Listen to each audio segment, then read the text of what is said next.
Nobody wins when the family feels. Tragedy in Tampa. Hillsborough deputies say a father shot and killed his 5-year-old daughter and tried to kill his 8-year-old son.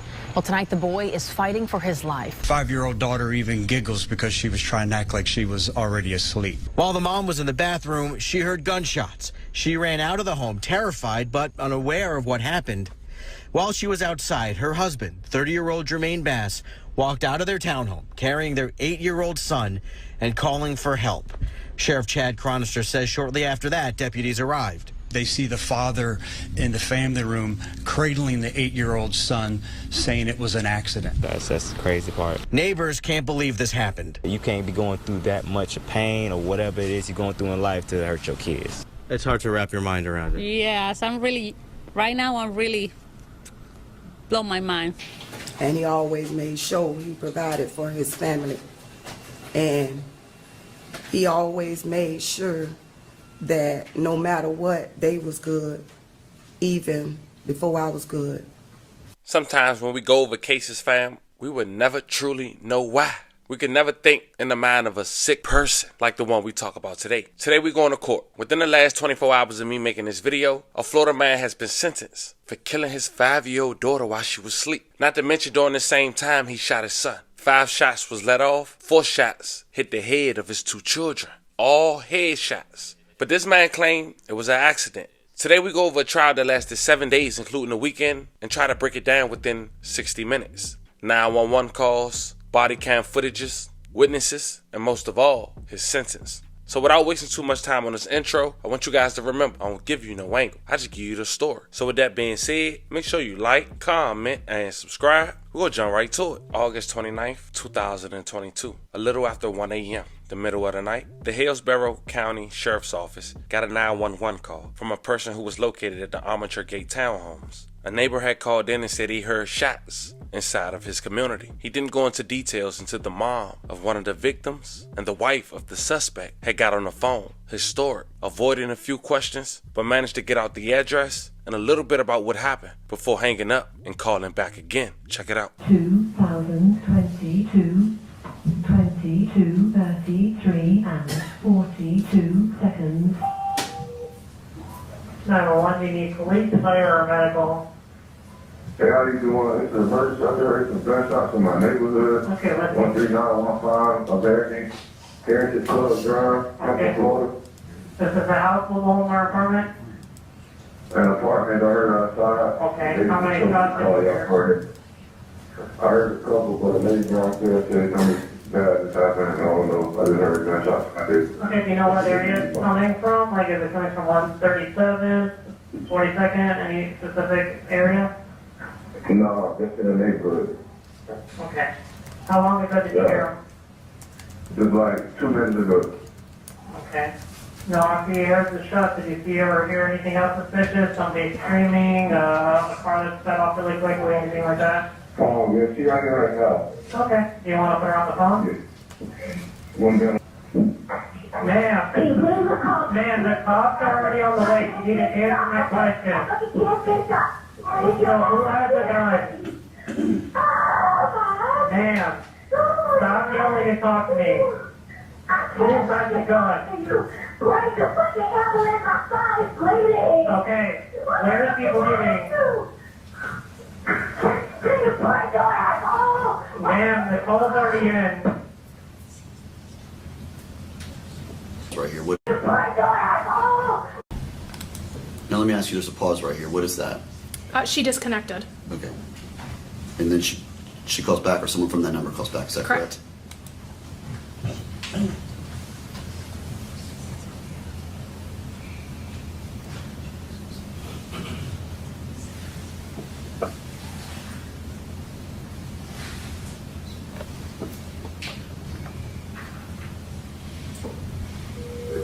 Number 1, do you need police, fire, or medical? Hello?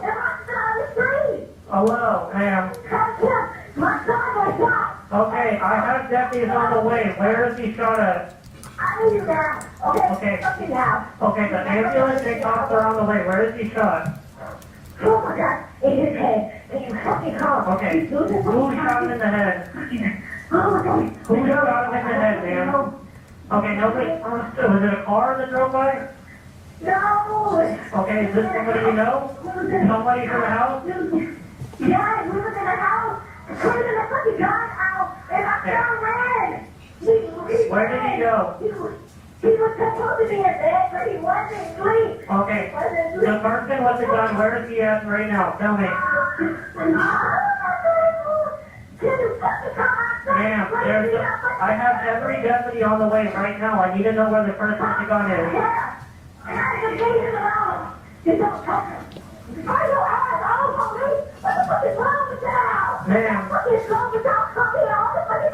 Ma'am, stop yelling. Ma'am, what's the house number that he's at? I have a call in. 139. 139 what? What is it, 13915? Okay.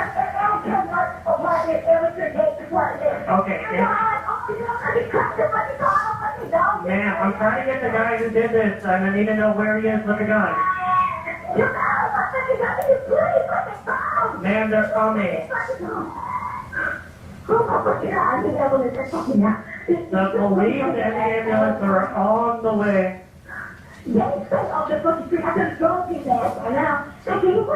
Okay, well, they're coming. They're coming. Lights and sirens, emergency. So where's the guy with the gun? Ma'am, where's the subject with the gun? I got 2 deputies on Brewski Downs right now, so I need to know where the guy with the gun is. Now, the woman you guys just heard on that 911 call was a woman identified as Shirley Bass. Her home located on the 13,000 block of Heritage Club Drive in Tampa, Florida. She lived there with her husband, Jermaine Bass. She knew him since high school. They was high school sweethearts. They have 2 kids, 5, a daughter, and Nate, a son. When deputies arrived at the home, they found Jermaine Jr. holding his son, bleeding in his lap. When deputies went upstairs, they found Jayla, 5 years old, lying on the top of her bunk bed. Court documents revealed that Jayla was shot multiple times in the head, while her brother had a gunshot wound to the left side of his head and a wound to the right pinky finger. At the scene, which you'll later see in the body cam footage up next, Jermaine told officers that the gun went off as he was trying to take out the magazine. And the gun went off and hit the child. All right. Did you know about another child upstairs? Not at that time, no. Okay. When did you first hear about the other child upstairs? When Deputy White came downstairs and said that there was another victim upstairs. Had the defendant, Mr. Bass, ever said anything to you about this other victim upstairs? No. All right. Did you ever go upstairs? At one point I did go upstairs. I got up to the top of the stairs.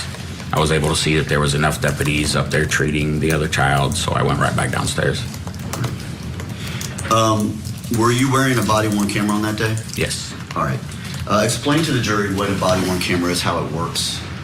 So a body-worn camera is the camera for a normal call that you go to, you have to turn it on yourself, but anytime like we pull out our weapon, turn on your taser, turn your lights on your car, it automatically comes on, but we use it every single call we go to, we turn it on. And it records everything. It can see everything we see, it sees. Are you in fact wearing a body-worn camera right now? Yes. Can you point it out and show it to the jury where it's located? It's right here. The record reflect he's standing up and identifying like a black box in the center of his chest. Yes. I'm going to show you what's already been introduced as State's Exhibit number 2. Did you in fact review this? Yes, I did. Okay. And is this in fact a copy of the body-worn camera you were wearing on that day? Yes. All right. And does it fairly and accurately depict what you saw when you arrived on scene? Yes. All right, Judge, I'm going to publish it now.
Can you two go to help him? Yeah, clear up here. Take him to the hospital. Call the paramedics. All right, paramedics are coming right now. Oh, please, now. What happened? What happened? What happened? The gun discharged. Okay. Somebody got a med bag. Get a med bag. Oh, God, no. Please, hurry. They're coming. 52 on EMS. Hey, can you hear me? Please, hurry. They're here. They're coming. Yeah, they're cleared upstairs. We cleared it upstairs. It's okay. Not yet.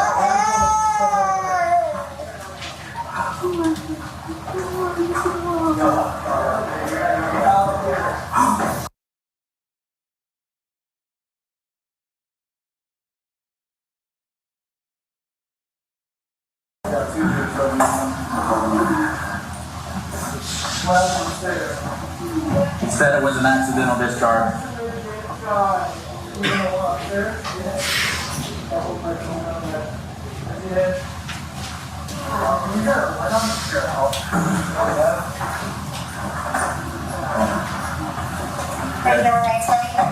Thank you. 46 the station, number 1025, and the house is clear. We got another use study up there. Okay. On. 47, be advised, there's another gunshot victim upstairs. It's a juvenile female.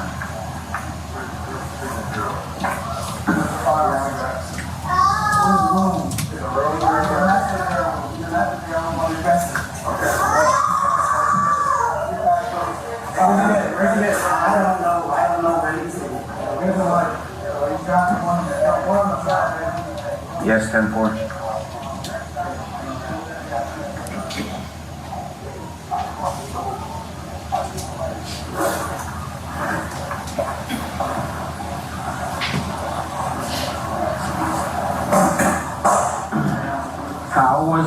How did the accidental discharge happen? What happened? It was going, I was... From you or somebody else? I was trying to take out the magazine and it went off. Alright, we'll get it figured out. Just stay calm for now. What happened upstairs? Nothing happened upstairs.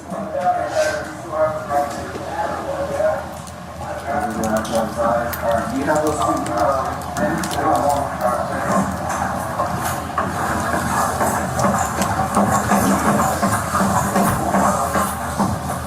Hey, we still have to get some zeros, so make sure you check that out. Okay, gotcha.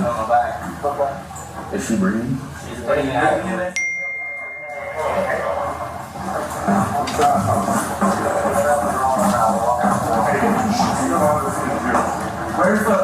Where's the doctor now? Be honest. It's upstairs on the dresser. On top of it, or in the dresser? On top of the dresser. Where she'll be in the dresser, in that silver dresser. The middle of the master bed. Yes. You gotta go check the one. Gotcha. Okay. What's on upstairs? Hey, what's upstairs? It's worse upstairs. Okay. Adult? No, juvenile, female. Okay. Take this one to the rescue.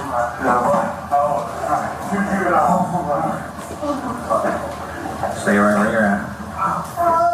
Stand up for me real quick. I'm just gonna pat you down for weapons, please. Just put them on your head. On your head. There you go. Turn around for me. You got nothing on you right now. You got something on the side of the head and his head. Left side of his head. Alright, have a seat. You're good. Hey, guys, get up. You're coming down now. When you have a 4-year-old. Where at?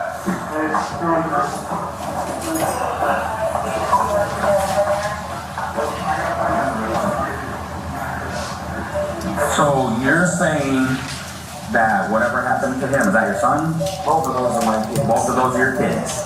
So it accidentally discharged and hit your son. What happened to your daughter upstairs? The same thing. They was both in the bed together. They were both in the bed together? Yes. I think our range is on the way. You're saying both kids were in the bed together, and you were in their room? I was in there.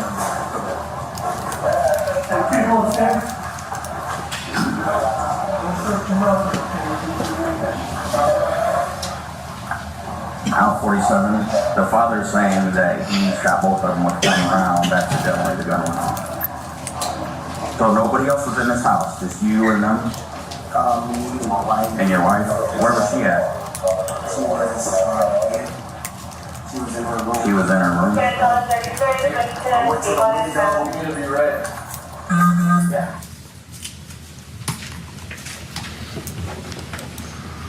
Detectives interviewed the children's mother and Jermaine's wife. Shirley said that she had been in the bathroom when she heard 3 gunshots before running out the house for help. Jermaine initially was arrested and charged with 2 counts of first degree. He took it to trial on the last week of February of 2025. And on day 3, there's 2 witnesses I want you guys to hear from. Mainly the niece of Shirley. It was her birthday, and that evening, before the tragic event, they went to Ruth Chris to celebrate her birthday. She was driving Shirley's car, and this would happen after they left that restaurant that drew concern to the niece and Shirley. And the crazy part about her testimony is that according to the judge, Jermaine's supposed to have been at the house with the kids, but instead he left them, 5 and 8, alone while he hunted down his wife. That you're about to give in this cause will be the truth, the whole truth, and nothing but the truth. I do. Thank you, ma'am. Yes, sir. Yes, sir.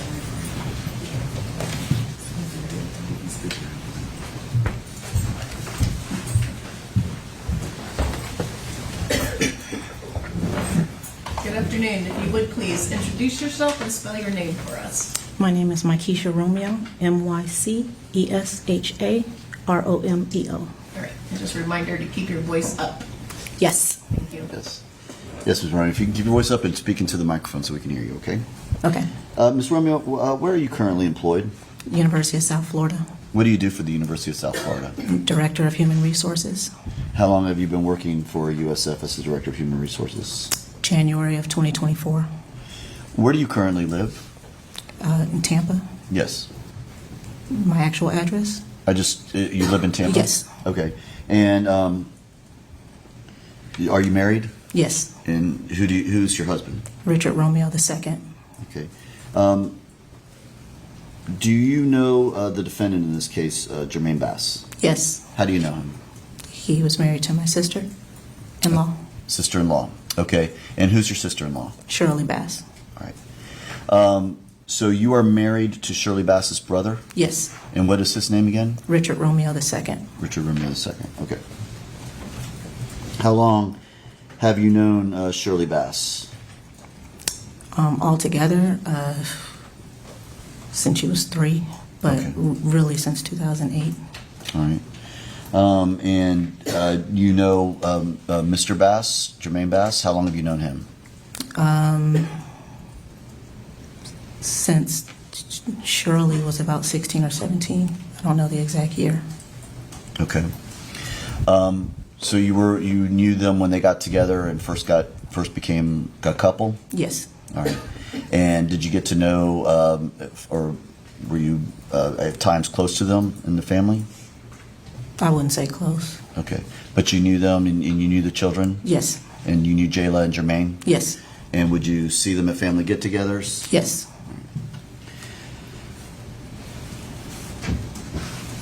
Going back to August of 2022, specifically the night of August 29th of 2022, the night this happened, did you see Shirley Bass that day? Yes. Where did you see her?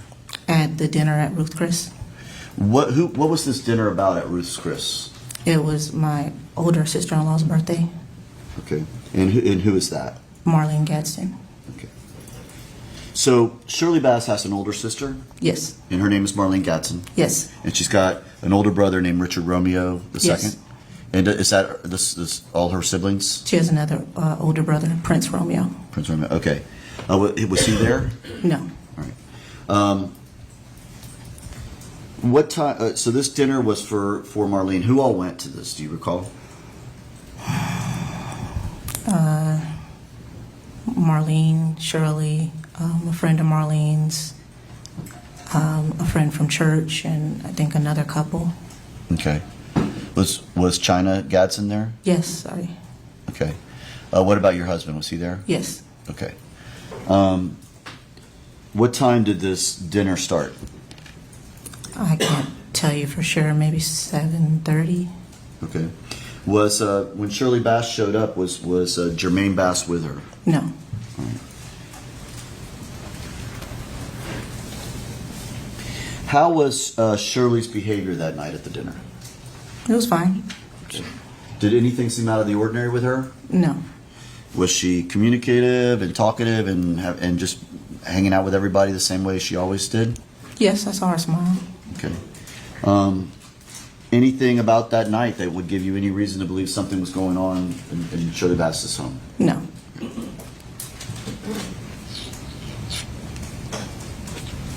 How long do you believe you all were at that dinner? A couple of hours. Okay. Were you there when Shirley left? Yes. And did you see who she left with? I believe she left with China. They walked out at the same time. Okay. We were still waiting for our car. Okay. And when she left, did everything appear normal with Shirley? Yes. Right. Was it in fact a nice dinner that you all had that night? Yes. You all took pictures? Yes. Okay. When did you find out what happened after dinner that night? The next morning. Okay. What did you do when you found out? Relevance. Relevance. May we approach? Sure.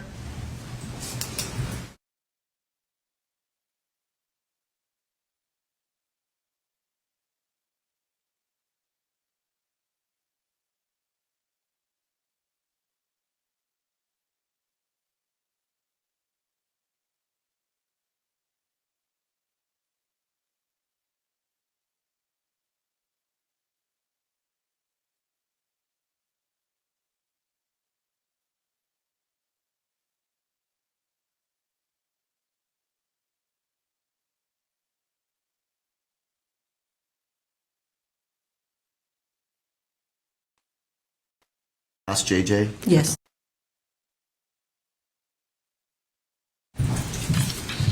So when you found out, did you go to the hospital? Yes. All right. Were you able to see Jermaine Bass, JJ? Yes. At the hospital? What was his condition when you got there? He was in critical condition. Okay. Was he in fact in a coma? Yes. All right.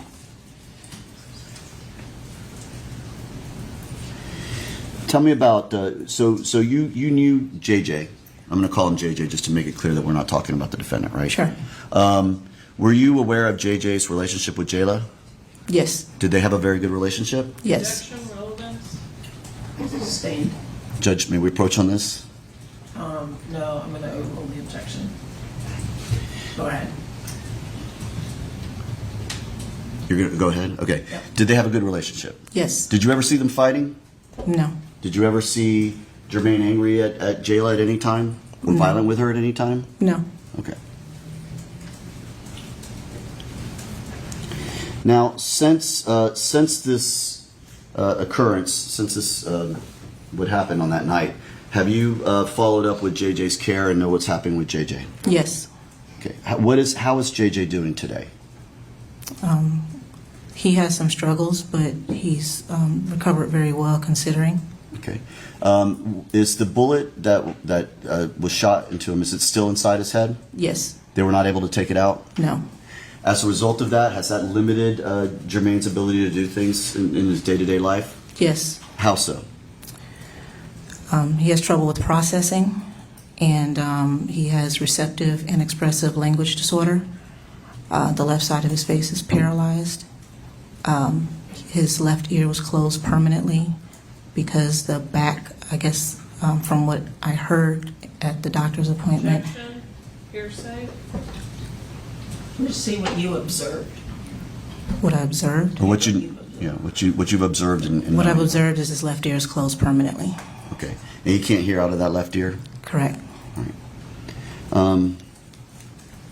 As a result of this, is he not allowed to play like physical sports? He cannot play tackle football. Okay. Other than all that, though, he is still progressing and going through school normally and as any other child would. He's below a little, but he's moving through. Okay. I could have one moment, Your Honor.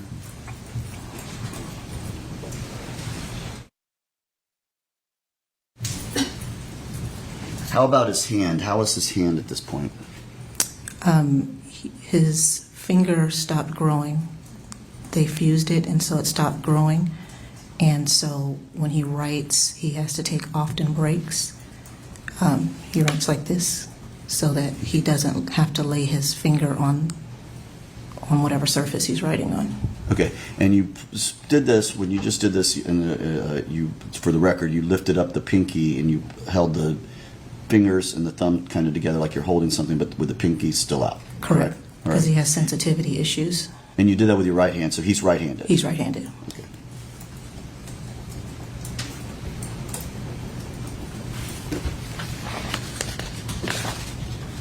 All right, Judge, I'll pass the witness at this time. All right. Cross. Good afternoon, Ms. Romeo. Good afternoon. So you are married to Shirley's brother. Correct. And you said you've known her from the time she was 3, and then there was a time that you and your husband were not together, and then you got back together and had contact with her after that. Correct. So it sounds like Shirley's siblings are older than her. Yes. Okay. And do they have a nickname that they call her? Princess. And is that the reason why you were saying that you all are not typically close, is because your husband is kind of like the big brother, almost like a father figure to her? Yes. Okay. And she hangs out with China, right, sometimes? I've seen it. Okay. Yes. And China is related how? She's Marlene's daughter. Okay. So she is technically Shirley's niece, right? Yes. But are they in a closer age range? I mean, closer than me and Shirley. Okay. Closer than your husband and Shirley and you and Shirley, right? Yes. Okay. Now, you all got together on the 29th of August for Marlene's birthday dinner. Correct. And that was at Ruth Chris? Yes. Who organized that? I don't know. Okay.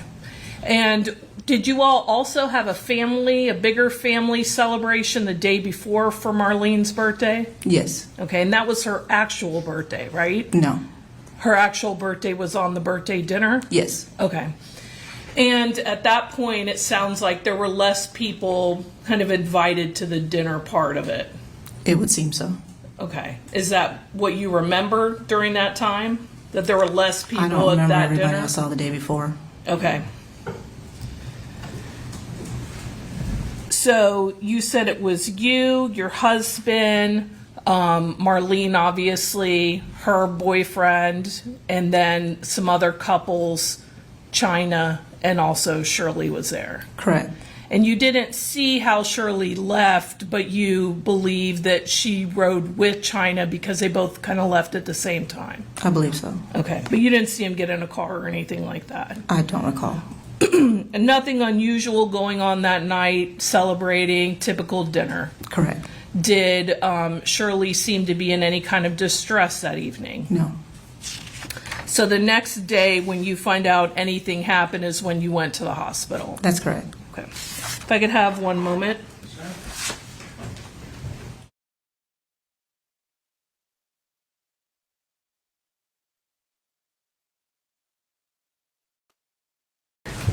Yes, Your Honor. All right.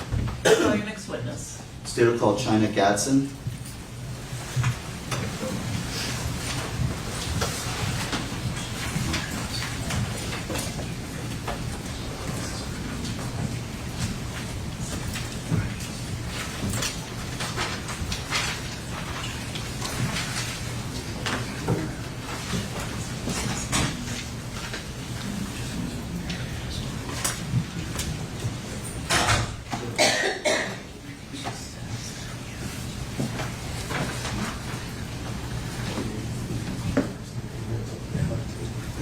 Raise your right hand, please. Do you solemnly swear or affirm that the testimony that you're about to give in this cause will be the truth, the whole truth, and nothing but the truth? Yes, I do. Thank you, ma'am. You can come this way.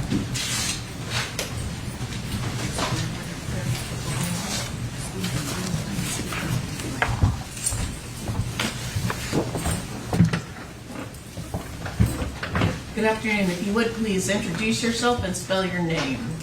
I'm China Gadsden, China, and my last name Gadsden, Gadsden. And Miss Gadsden, where are you currently living? Tampa, Florida. Okay. Are you currently employed? Yes. What do you do? I'm a home aide. Okay. Do you know the defendant, Jermaine Bass? Yes. How do you know him? Through my aunt, Who's your aunt? Shirley. Okay. Are you and Shirley close? Yes. Okay. Are you all kind of almost in the same age, even though she's your aunt? You all are similar age range? Yeah, we're like 6 years apart. Okay. And so you and your aunt would go out from time to time? Yeah. All right. Would you see the defendant from time to time? Yeah, like family events. Okay.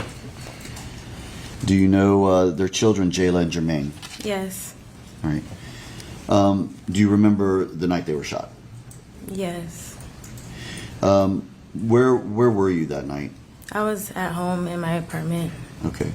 Prior to being at home in your apartment, were you did you do anything else earlier in the evening? Like that night we went out to Ruth Chris, a restaurant. Ruth Chris, and that's over in the West Shore area, Yes. correct? Okay. How did you get to Ruth Chris? Well, my aunt Shirley, she picked me up and we drove there together. Okay. Where did she pick you up? At my apartment Where was your apartment back then? on Bruce B. Downs, Lane Bears. So you were relatively close to where she was living at the time as well? Yes. Okay. When she picked you up, was it just her? Yes. It was just the two of you in the car? Yeah, just the two of us. All right, you did not see Jermaine? No. Okay. How was she when she picked you up? She was normal. Okay. Did you all go straight to the restaurant? Yes. You say her demeanor was normal. Did she appear upset, worried, anything like that? No, not worried, not upset. She just seemed her normal self. Yeah, just normal. Okay. How was the dinner? It was fun. Everyone got along? Yes. Was Jermaine at the dinner at all? No. Did you ever see him come into Ruth's Chris or any time inside at Ruth's Chris? No. Okay. Who all was there? Do you remember? It was my mom and then. And your mom is Marlene, correct? Yes, Marlene. Okay. Her boyfriend Tyson, my uncle and aunt, and then my other aunt Shirley, and I don't know the other couple that came. All right. What was Shirley's behavior like at dinner? It was normal. Like we all had a good time. All right. Did anyone overdrink too much? No. All right. Do you recall how much Shirley might have had to drink? We just had like one glass, and that was it. Okay.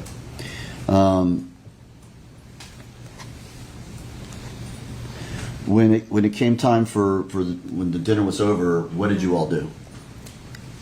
When the dinner was over, like we left and went home. Okay.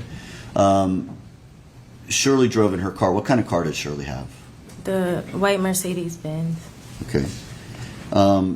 Now you said she drove you there. Who left? Who drove back? I drove back. Why did you drive back? Because that was like a normal thing for us to do. Like if I wanted to drive, she was okay with that. Okay. Like we carpooled together. All right. It wasn't any particular reason. It wasn't because she was drinking too much or anything like that? No. All right. Now you just wanted to drive back? Yeah. All right. As you were leaving Ruth's Chris, did anything unusual happen after you left? Yes. What was that? It was when we saw her like husband get out the car, like on the entryway. Okay, prior to him getting out of the car, you were driving. Did you notice anything about any driver behind you? Yeah, like when we first left the restaurant, like Yes. there was the white truck like tailgating us. Okay, when you say tailgating, meaning he was very close to you. The truck Yeah. was very close to you. Did it concern you? Yeah, because I didn't know who that was. Did it feel aggressive? Yes. Objection, speculation, overruled. I'm sorry, you can answer that. Did it feel aggressive? Yes. Okay. And as the car was tailgating you, what did you do? Were you getting concerned? Yes, I was like, what was that? Like, who was that behind us? And I just thought it was like some crazy random guy because I wasn't sure at the time until like I saw him get out the car. Okay, so you didn't recognize his car at that point? No. Okay. And you said, so you left Bruce Chris, so you would, to get on the interstate, you would turn right and head down towards the interstate? Yes. And that's when the car was following you in that manner? Yes. All right. And then as you turn onto the entrance ramp onto the interstate, what happened? Like we were like a distance or like about 2.5 cars, but it was like no cars in front of us. And then I stopped to like keep my distance because I wasn't sure what was going on. Like he stopped traffic and then got out the car and went over to my side because he probably thought she was driving, but it was me. And Okay, he asked, let's slow down a second, okay? Yeah. So he was tailgating you, you pull onto that entrance ramp. How does he get in front of you? What happens? He like goes in front of us, like around us, and then stops, like, because it was only one lane to get up the entrance ramp. Okay. And so he goes around you all and stops the truck. Correct. And you said you didn't get too close. Yes. Because at that time, did you know who was in that truck? No. Okay. And what did you see happen after you stopped the car, the Mercedes, and who got out of that truck? It was Jermaine. Okay. And what did Jermaine do when he got out of that truck? He went to the car, like the driver's side, which was my side, and he was asking like a few questions to her. Okay. And do you recall what he said to her? Yeah, he just asked like, was she drunk and why does she have me driving? Okay. And how did Shirley react to that? Like, she just like brushed it off, I guess. Like, Okay. Did she seem upset by it or anything? No. Okay. What did he do after asking those particular questions, like, was she drunk while you're driving? What happened then? Like, I guess he just went back to his car and it was like, that was it. It happened really fast. Okay, and then did he drive away from that point on? Yes. All right. And what did you do at that point? I just kept driving and I was like, whoa, like that was crazy. You said that was crazy? Yeah. Okay. That was not typical, right? No. Okay. Did you drive back to your house at that point? Yes. How was Shirley on the drive back? She was normal. Okay. And she dropped you off? Yes. Okay, and then she left, and I guess you assumed she went home, correct? Correct. All right. When did you hear about what happened with Jayla and Jermaine? The next morning, like around 8. Okay. One moment, Your Honor. All right, Your Honor, I'll pass the witness.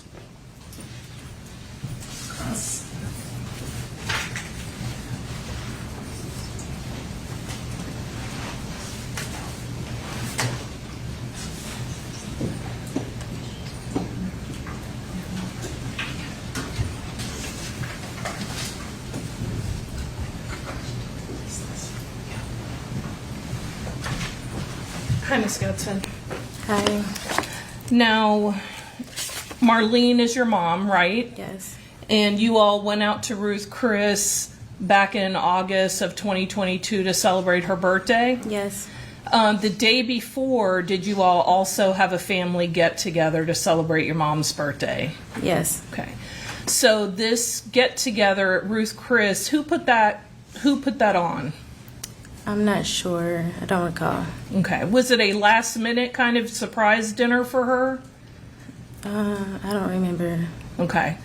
Do you remember when Shirley got invited to it? No. All right. But you ended up riding with Shirley to the dinner? Is that regular that you guys would kind of ride together sometimes? Yeah. And it sounds like it was about 8 of you all there at the dinner that evening? Yeah. Nothing unusual was going on, right? No. She didn't seem like she was in a rush to get home or anything like that? No. You all were able to celebrate your mom and have a good time at the dinner that night? Yes. Now, she was driving a Mercedes. Was this a nice car that she was driving? Yes. Was it new? Yes. And was it just the two of you in the car? Yes, just the two of us. Okay. And so when you start to drive home, you're going to your house, right? Yes. And so she's letting you drive the car to your apartment. You were going to get dropped off, and then she was going to go home from there. Yes. Is that an area that you're familiar with over there in the West Shore area? Yes, because I've been in Tampa my whole life. Okay. And you've been over there for other things at times? Yeah. Okay. So when you drove to leave out of Ruth Chris, how did you get to where you were going? With her car? Yes. Yeah, with her car. How were you driving? What route did you take? Oh, West Shore Boulevard and I-4. Not I-4. I-275. Okay. And you're getting on 275 North? Yes. And so when you go and you get on 275 North, you said there's kind of a ramp to get on or an entrance way to get onto there? Yes. And it's one way? Yes. And is it more than one lane? No.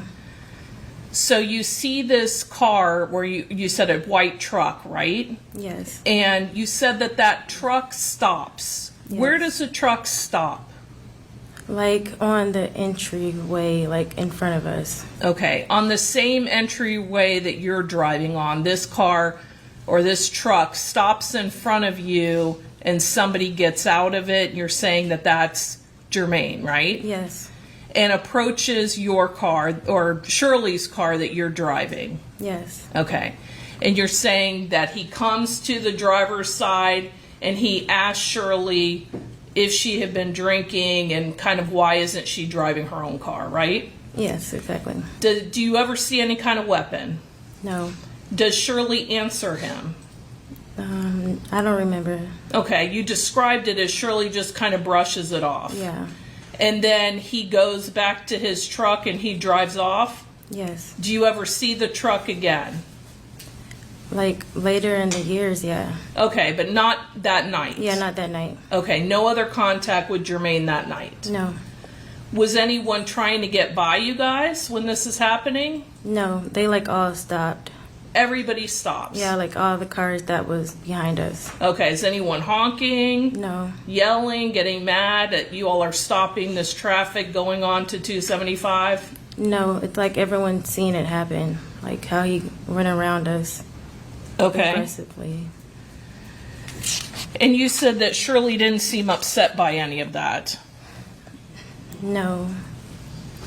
When you start to drive, you get to your apartment, right? Yes. Does Shirley stay with you? No, she goes home after. She drops me off. Okay, so she wasn't worried about going home? No.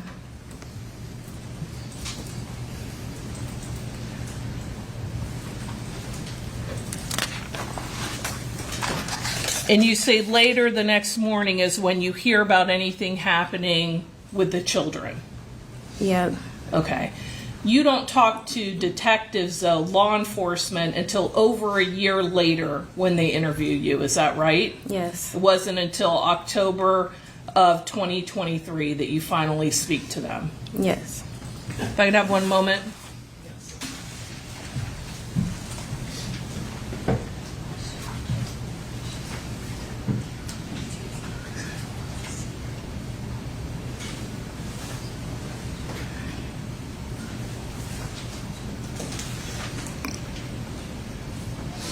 Nothing further.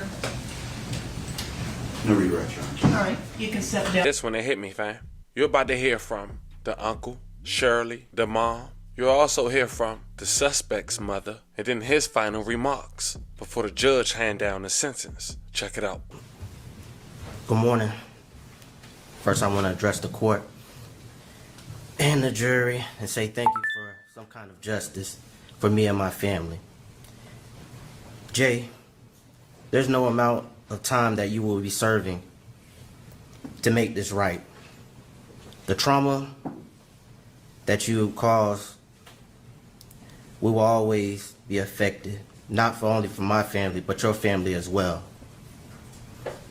I tossed and turned many nights, thinking, how could someone do something like this to their kids? They do not understand the joy of being a father. I guess I will never comprehend that. Because being a father is the most rewarding thing I ever had to experience. Jay, you will never get the pleasure of hearing, Daddy, I love you. Daddy, Daddy, I need you. And so on and so on. I pray that that eats up at you at every night of your life, for the rest of your life. That you will never hear that again. Jay, you're truly definition of a coward. You took your anger out on your own kids that were very defenseless. You intended to hurt my family without thinking about hurting your family as well. You're not there to comfort your family members. You're not there to do anything to make it right. You left JJ to believe that he has to be my sister protector when you were certainly not. JJ asked me one night, Uncle, why did this have to happen to me? I replied to him, I'm not sure. I know that you're a survivor and you was meant to do great things. He said, why did my sister have to die? I replied to him, because she knew you needed an angel to get through this life. And when things get tough, you will ask your sister, what do I do? And she will help you find the answer. He said, you're right, Uncle Richard, because she helped me this far. Jay, you did not win, though. You lost. Not only your freedom, not only the opportunity to be a part of JJ's healing and his greatness, which he surely will be. You lost the opportunity to have that father-to-father talk, to give guidance, participate in school events, sport events, and witness those teenagers and adults first that most parents treasure. You did not succeed. You did not win. My nephew and my sister will heal and will grow and to continue to be great without you. While Jayla's spirit is shining down on us and we are proudly honoring her memories, you did not win, you loser. I hope that he gets the max sentencing that he could possibly get. And loving memories of my niece, Jayla. All right, thank you. All right, does anyone else have anything they'd like to address the court with? And the sentencing is for the purpose of the court determining how this loss has affected you and your family. The sentencing is not a time for name calling and attacks on the defendant. So if that's what you're going to do when you're going to come up, you need to reevaluate that. All right?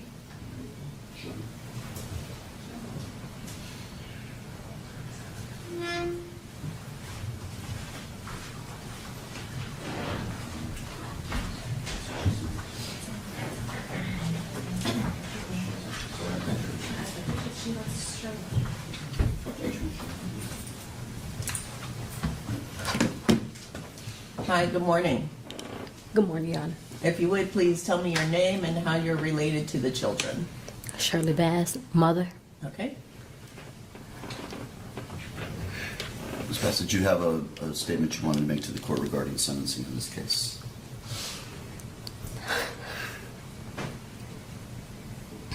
Excuse me. I just want to say thank you and Do you need some water? no, I'm fine, thank you. All right. Yeah. Let us know if you do.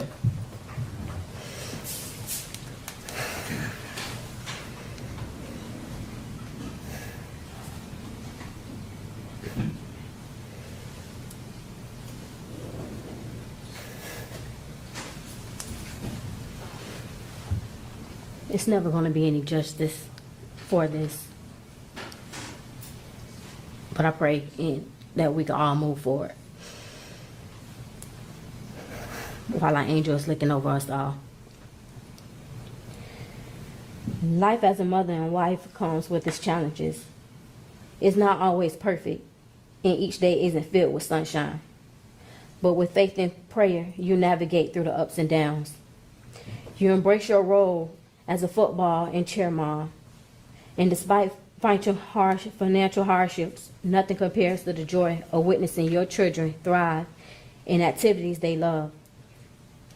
You focus on their happiness, content with your daily routine of work and family life. Yet in an instant, everything changes. Your husband and children are taken away from you, leaving you to question, how could he? How could he hurt them, putting them in harm's way, knowing he's supposed to be their protector? What could drove him to such actions?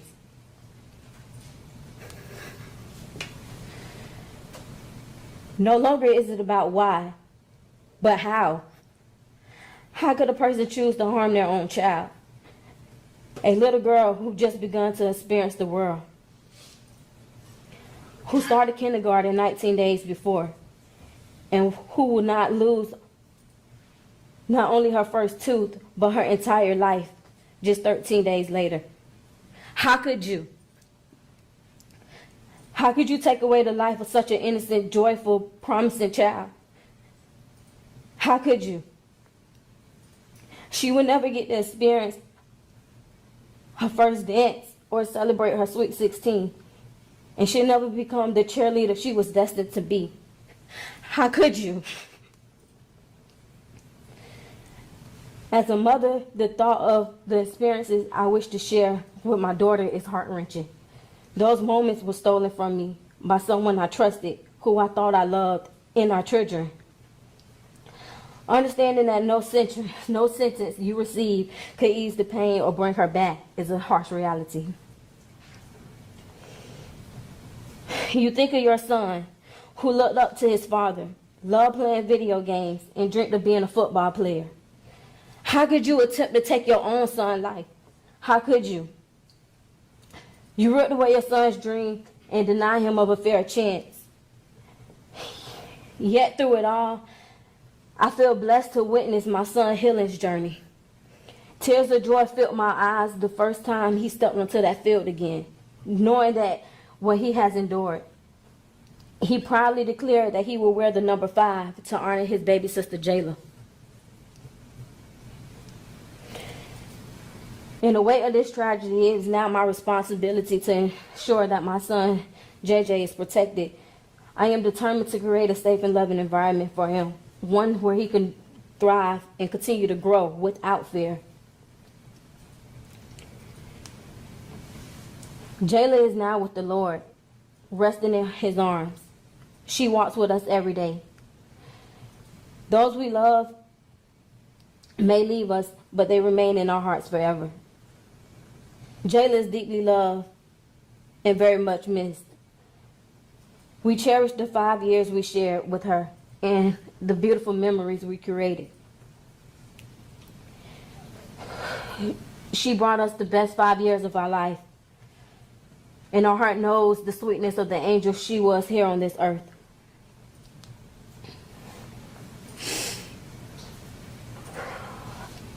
I hope that you live your best life, experience the pain, knowing what you took from this world. A bright, loving cheerleader, an awesome daughter, cousin, niece, granddaughter, and an amazing sister. How could you make the choice to end her life?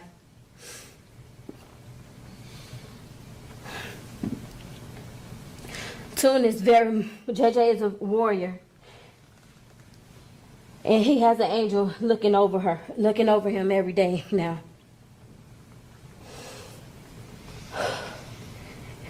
It's Double J forever, and Mommy loves them both.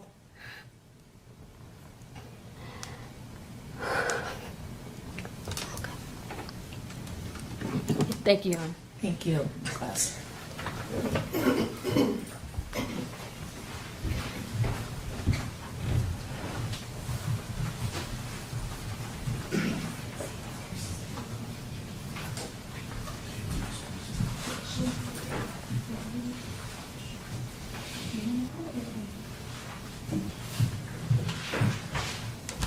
We also have a statement, Judge, provided by Shirley's sister, Marlene. All right. I stand before you today with a heavy heart, with grief and a soul shattered by the loss of my beloved niece, Jayla. At just 5 years old, her life was taken far too soon by the very person who was meant to protect her, her father. The pain of her absence is a wound that will never fully heal. I miss her laughter, the times she would call and say, "Auntie Lean, are you taking us to get ice cream?" Those simple moments were filled with joy and love. I cherish the 5 precious years we shared, and I often find myself longing for just one more hug, one more smile, one more day with her.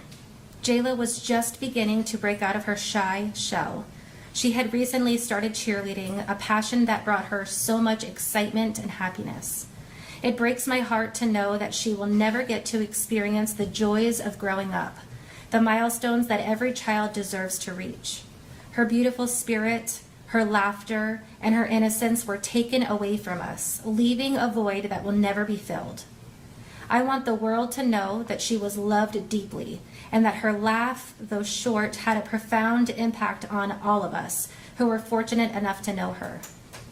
As we navigate this unimaginable loss, I hope that her story serves as a reminder of the importance of love, protection, and the responsibility that comes with being a parent.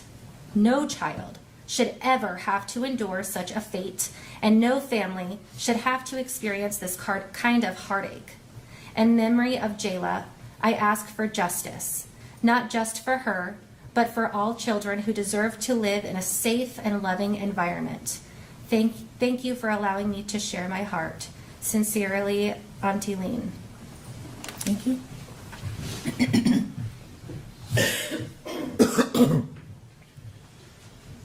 Judge, that's all your honor. So it's the state's position, obviously, in count 1, there's no choice but to give him life in prison. We would ask that he receive the maximum on all 3 charges on such a heinous crime, taking away the life of his own daughter, attempting to take the life away of his son. It was a horrible act, one of the worst, and we are asking Judge that he get the maximum, which is life in prison on all 4 counts. All right. And did you do a guideline score sheet on those 3 counts? We did, Judge, and I believe it's been submitted to you via email. Oh, okay. Thank you. Did you send it to me or to the division? I sent it to you. I can also forward it to the division if you need. From you? Yes, ma'am.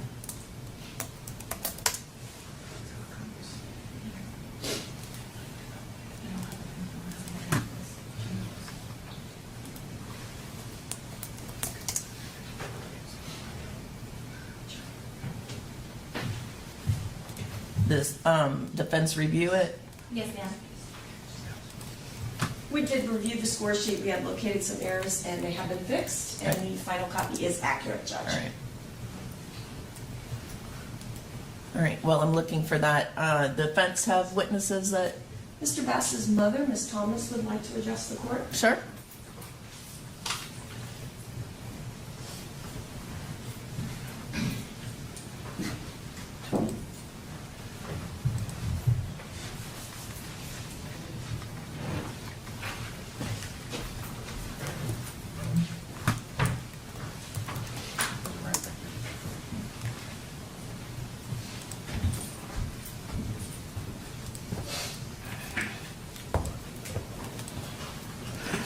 Good morning. Good morning. Could you state and spell your name for the court reporter, please? LaQuanza Thomas, Laquanza, Thomas, Thomas. What is your relationship to Mr. Bass? That's my son. Okay. And Judge Ward, what would you like to tell her this morning?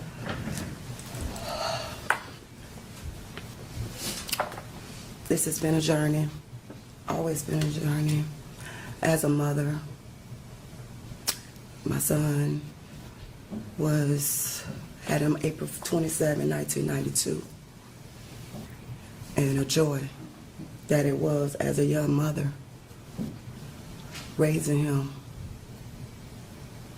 And he was always a good student, smart, intelligent. He still is. Is he an only child? He have twin brothers, and everybody educated, everybody graduated. No one's have no charges in no schools or none of that. This the first one. Everybody's always work. My son been working that since the age of 15 with his grandmother. Then got on his own. He always been, when he met her at the age when she was 17, he always was a provider, a protector, and a pleaser, because he was the one who was always working. And he always made sure he provided for his family. And he always made sure that no matter what, they was good, even before I was good. He went back because he wanted to be a husband, and he wanted to be able to take care of his kids. But sometimes you have to learn to separate yourself, love yourself more. Because sometimes you'll be on a journey and that you can't see because you're not used to it, because it's your first love. You didn't have all those experience. And as a mother, I couldn't give you of who you was gonna love and end up with, and what the journey you would have had to go on. But I'm always here. And one thing about it, all the men at the cruise ship, because he was a welder building cruises. His last job, they know what everyone said, nothing but good things about you. You hold your head up. I don't know, I still don't know the answer. I don't know why. I don't know none of that. But one thing that I will say, if it happened, if you did do it, it's a crime of passion. Because of the stories that I know, and they say why he called his mother. Because I'm always that mother that's gonna be there, that I'm gonna come. Mama have the answers. That's what my kids know. And maybe I went and did protect them too much. My kids work and they be at home playing the game, even at this age. But maybe I don't know how to stop a little bit. But I love my grandkids, because I'm just like I was about my sons. I was that grandmother. If nobody else was there, I was there. I made it happen. So you hold your head up. I love you, and I'm on this journey with you, because I know if you did this, it was a crime of passion. Not nothing else. And I thank you all. Thank you for being here.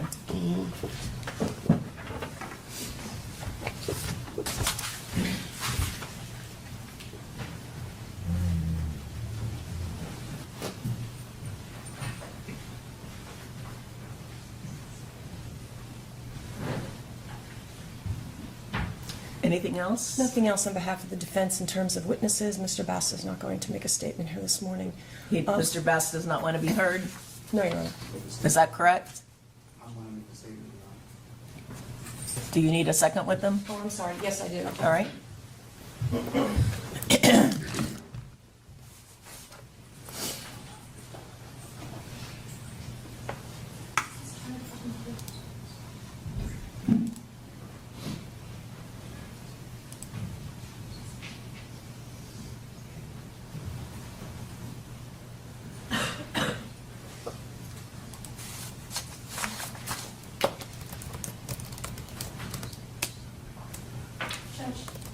Did the email come through? I haven't been looking yet.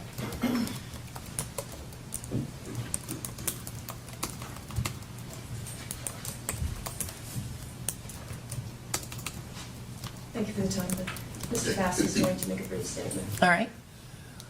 Your Honor,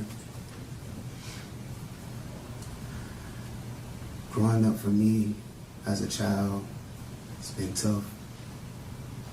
I was raised in a single parent home till about the age of 10 with my cousin that my mom adopted. And we had good times. We had some bad times. I've always gone to school. I've always had good grades. Like my mom stated, I've always worked. I graduated from Hillsborough High School.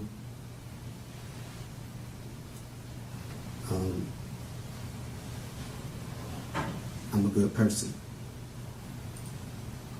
I've worked.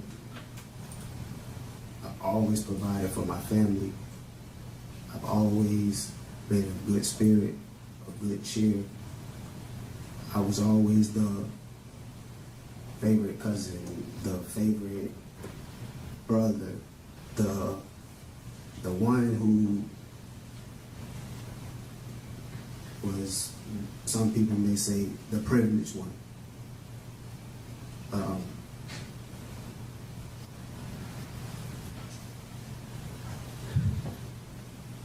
I made sure that my family had the best. I always strive for the best. I moved my family out of Tampa to the Gibson area, a 2-story home, to provide for them, to make sure we had the best life in a nice subdivision. All those things I lost on this journey, but I did everything in my power to redeem myself and try to make things better. I love my son. I made sure that when he was going through his speech issues, I gave him a tutor. I made sure I put him on that football field. I made sure that no matter the cost for the elite cheerleading, I made sure that my daughter was able to go, no matter what was the circumstances or hardships that my family had to face. I made sure to try to come up with some type of resolution to get them to find a way out for them so they can have a nice life as a father and as a husband with my wife. Since we were like high school sweethearts, and we've been together, and she will always be my one heart, one love, one mind.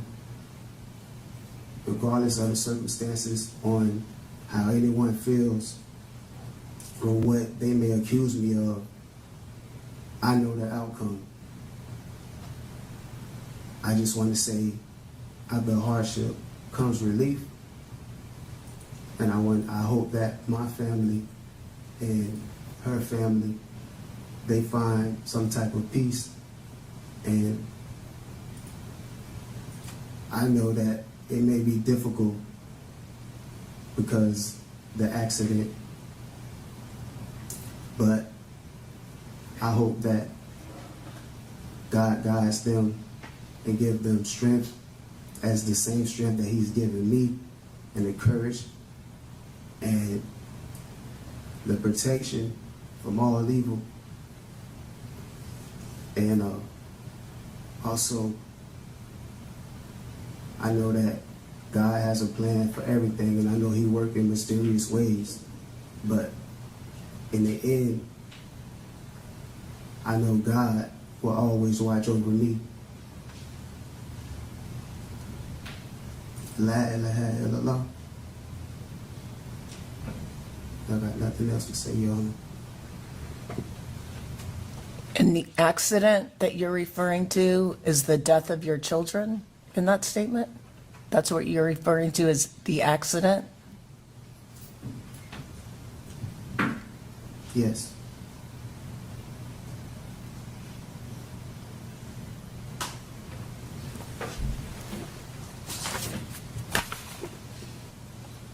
Anything else from either side? Your Honor, of course, has no discretion as to count one. The defense is asking that you take into consideration the lack of criminal history. Mr. Bass's statements about being a good provider and a good father are actually true. We took a deposition of Miss Bass. She indicated all of that. He was a loving father, took care of his children, participated in their school. He was a loving husband, provided for his family. I don't think anybody understands to this day why this happened, just like echoing the comments of Mr. Thierry in opening statement, why. So at this time, Your Honor, I am asking that you run counts 2, 3, and 4 concurrent to count 1. And I would just ask my co-counsel if I missed anything. That's all we have. Thank you, Judge. All right. Anything else from the state? No, Your Honor. All right, come up. And Judge, we have calculated the credit, and the clerk has the same calculation we do, and it is 917 days. 917? Yes, ma'am.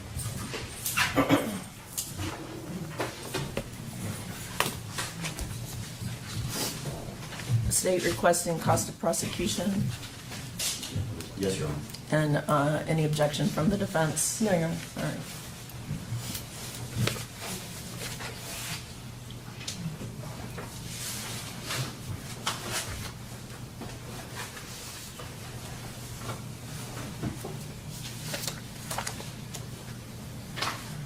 And on count 2, there's a 25-year min-man. Yes, sir. Yes, Your Honor. And on count 3, there's a 20-year minimum mandatory. I think it's the same, Judge. It's the same. Is it? I believe they're both 25 years. Discharged with great bodily harm. All right.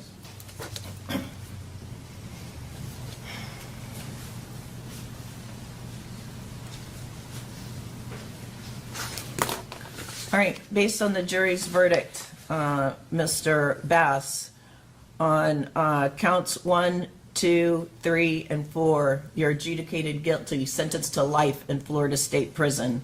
Counts 1, 2, 3, and 4 each carry a 25-year minimum mandatory sentence. Count 1 is life without possibility of parole. That's for the first-degree murder of Jayla Bass. Impose all mandatory costs as a lien against you. That includes the $150 for the cost of prosecution. You have credit for 917 days. Is that your understanding of your credit time? Yes, Your Honor. All the counts are to run concurrent. All the minimum mandatories are to run concurrent. Any questions about this sentence? You have 30 days to appeal the verdict of the jury and the judgment of the court. If you cannot afford the services of an attorney for the purposes of appeal, one will be appointed for you. I know the Office of the Public Defender will perfect the appellate paperwork before they withdraw from representation. And Judge, may we send you an order today appointing us? Yes. Thank you, Judge. All right.